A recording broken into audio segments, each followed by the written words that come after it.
Hello mga ka-fellowship, sa tagal ng panahon na ating pong pag-upload ng videos, ngayon lang po tayo nakapag-upload ulit ng paggawa ng centerpiece. Medyo natagalan dahil po sa ating pong pagiging busy.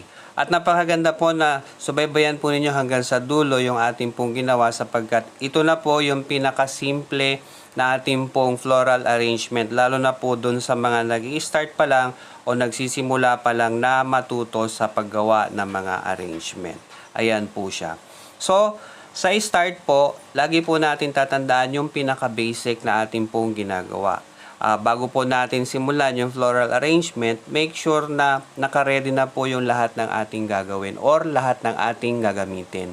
At kung mapapansin po ninyo, yung ating pong dahon ay ang walang kamatayang anahaw na shape up po natin into fan type na design. Ayan po siya.